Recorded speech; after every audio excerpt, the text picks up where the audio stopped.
Hi, Leo and Leo Rising. Here's your horoscope for September 2024. I'm astrologer Joseph Anthony. All right, we're in that weird time zone that I talked about at the beginning of the year, where we have a lot of strong energy that's changing things. And this month we have eclipses. So this month we have the beginning of a lunar eclipse, which is going to be here in the 8th house of transformation. And then next month, at the very beginning of next month, we have an eclipse in Libra that's going to highlight this 3rd house of communication. So we're in this weird sort of energy, if you will, that is going to continue to transform us personally and society-wise. But as we begin the month, we have the sun going through Virgo right here, and the sun is the ruler of Leo. So if you're a Leo sun sign or rising in a Leo, this reading is for you. It's a general sun sign reading, tropical, using whole house systems. And because this is, there has to be general because I don't have everybody's birthday, and everyone's birthday and birth chart is completely different. So anyway, this month we have a lot of focus for you guys on values, money, responsibility. We see that Mercury's now moving forward in your sign right there in Leo. It was retrograde for a while. And so now you've got some clarity and you're thinking a little bit more clearly about what you want and where you're going. Now, unfortunately, the thing that makes this month a little weird is Uranus is going to be going retrograde right here. It's in stationary position as we begin the month. And we have 4 planets that'll be in retrograde. And Pluto will also come out of your 7th house and dip into the 6th house for a while before it leaves that area for good on November the 19th. So there'll be a bit of a review process. So it's kind of like a review month as new opportunities come in or chances to rethink things. That's what I'm seeing here. Okay, so let's dive in a little deeper and I'll show you what I'm talking about. So first off, right at the beginning of the month, we have Uranus going retrograde. So Uranus is in stationary position right here before it moves backwards, and it'll be backwards for about 4.5 to 5 months in this 10th house of career. So for many of you, you may be returning to a position from the past. You may be revisiting things, associated with people, clubs, organizations, acquaintances. Everything from the past tends to resurface, and you're thinking about everything. And so Uranus is about change, innovation, and it's in Taurus, which is about values and money. And so you're at a crossroads, and you have been for the last couple of years, because of Pluto also changing the dynamics of your relationships. So we are seeing that this Uranus is making favorable aspects to some of the other planets, and I'll get into that in a second. It'll be favorably aspected to Neptune and then favorably aspected to Pluto, and also loosely aspected to Mars for a short period of time. But Uranus in the 10th house is going to have you rethinking your career and what your purpose is and where you want to go and what is most important to you. And it'll be a very subtle underlying sort of thought process that's going to take place. Nothing, it's not like a personal planet where it affects you directly, but this is indirectly. So you'll be questioning all of that as Uranus makes its way backwards. But at the same time, the following day, Pluto begins its retrograde in Capricorn again. So it'll be here for a while. Like I said, it will leave Capricorn on November the 19th. But while it's retrograding, again, this is symbolic of work or responsibilities from the past. So between Uranus and Pluto, which they are making an alignment, as you can see here, they're coming into a favorable alignment along with Neptune.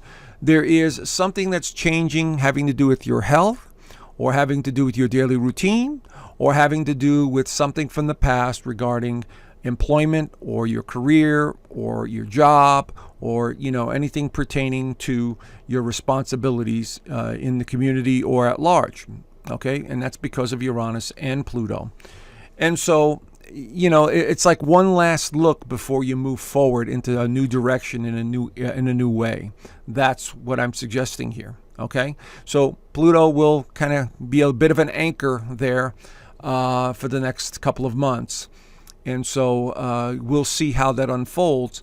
But for many of you, Leo is a sign that's very determined and strong and will get through a lot of change. And that's what you're up against with Pluto in retrograde.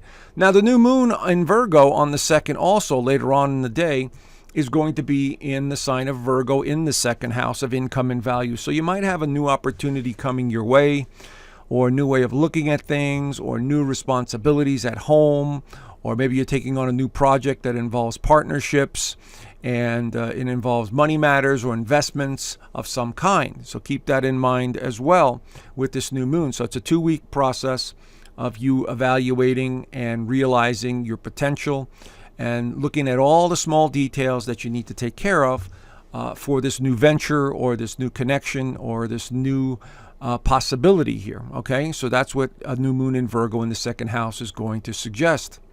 Now, Mars enters Cancer on the 4th into the 5th. Now, this is not a great alignment, especially for a Leo or a Leo rising, because Mars is about motivation, its drive, its determination, and it's weakened in the water sign of Cancer.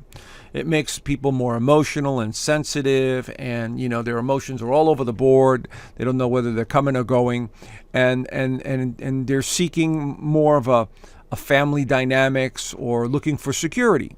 But now this Mars is in your 12th house. The 12th house is limitations. The 12th house is the past. It's the spiritual house. It's the house pertaining to matters related to addiction and physical health or mental health, spiritual health.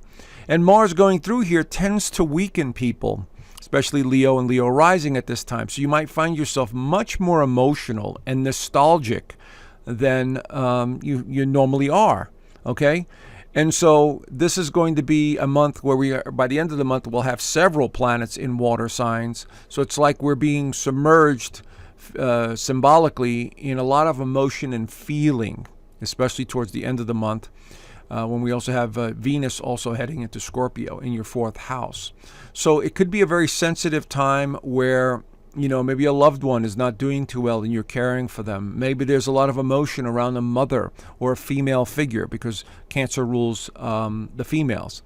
And with the eclipse that's going to happen in your 8th house, there could be people that leave your life in some way, whether it's work or whether they cross over or whether they are just, don't want to be friends anymore. Whatever it is, this Mars is kind of a trigger point in a sense. Okay, so just keep that in mind when you start feeling more emotional and more nostalgic this month because of Mars in Cancer. Now, Mercury enters into Virgo on the 9th right there. Mercury is all about communication, ideas, and in Virgo, it's all about analyzing and overanalyzing. So now we have the Sun and Mercury in the second house. So either something pertaining to health is on your mind, or taking care of another person, or taking care of responsibilities with the finances. But it's about the small details. So Mercury over the next couple of weeks is going to have you focusing a lot on the small details of your reality and what's important and what you need to take care of. And so this is going to be an important factor in the next few weeks. Then we have the full moon lunar eclipse in Pisces, which is very important because it's going to be up here. It's going to be at 25 degrees of Pisces. So it's opposing the sun at 25 degrees of Virgo. But the Neptune will be conjunct this moon, meaning that its energy is making people more sensitive than normal. And because this is the 8th house of death and rebirth and transformation and psychological well-being, it's in Pisces. And Neptune is there. So first off, your intuition, your imagination, your empathy, your compassion will go through the roof, okay? And secondly, there's a psychological transformation that's taking place with this eclipse. So something is changing in your world. Something is changing about your thinking. Something is changing in your financial picture. Something is changing with the people in your life. Now, unfortunately, this could represent, someone crossing over, like a loved one, a family member, a dog, a cat, whatever, in your own personal life, the situation happens to be. This could indicate that. And it's not just on that day. This is a doorway that is open for the next 6 months. So you may see people leaving your life in some way, all right? But it is a realization. It is a direct connection to spiritual realm because that's what Pisces represents, and it's in the 8th house, which is the deep psychological part of our life. So you may be feeling a lot more emotional than normal around this lunar eclipse for some reason. And maybe you're just telling your family you love them. Maybe you're just telling people you just love them. It could be any of that. But it's a very creative energy as well. Pisces is very creative. Leo is very creative. So you might find yourself maybe spending time in a creative endeavor, or expressing yourself in some way that you never thought you would before, like music or art of some kind. So there is that possibility as well. But it is a turning point. Lunar eclipses usually represent endings, completions, or realizations of some kind. Then we have on the 22nd and 23rd, we have the sun entering Libra right there in your third house of communication. So there's a need to express yourself. There's a need to talk. There's a need to be seen. There's a need to be heard. It's all about partnerships, all kinds of partnerships, because that's what Libra represents, partnerships. Whether it is friendships, or enemies, or legal matters, all of that stuff is on the table here, depending on your birth chart, your actual birth chart. So this is going to be a time where there's a lot of conversing, a lot of expressing yourself, and a lot of interaction with other people towards the end of the month. And here's Venus, the ruler of Libra, also going into Scorpio here in the fourth house. So we have a movement of another planet going into the water sign. So here's 1, 2, 3, 4 planets in water signs. So again, this is going to be a very emotional time. Venus in fourth house has to do with the home. It has to do with family. It has to do with feelings. It has to do with foundation, real estate matters, the mother. Anything to do with the past is absolutely being highlighted here this month with Venus going through Scorpio. But it's a very intense and a very passionate time for all of this energy that is activating not just the fourth house, but the 12th house and the 8th house. So there's a lot of dynamics here with other people that you're going to be dealing with towards the end of the month.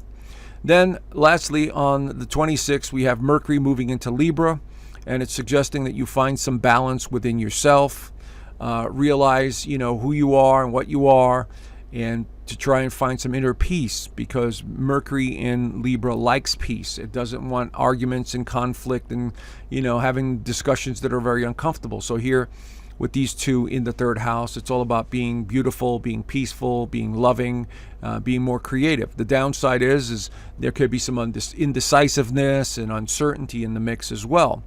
So whatever you have going on, I'm definitely seeing it family oriented, emotion, change of some kind with career. These seem to be the theme this month. All right. So if you enjoyed this video and you want to learn more about astrology, I have my own private community, and so stand by to listen to my little promo video at the end of this presentation. All right. So have a great month, and I will talk to you folks soon. Bye for now. Hi. Thank you so much for watching my monthly astrology. I really appreciate your support over the years. Have you ever considered learning astrology? Well, you're in luck, because I've created a full online astrology course in my private community.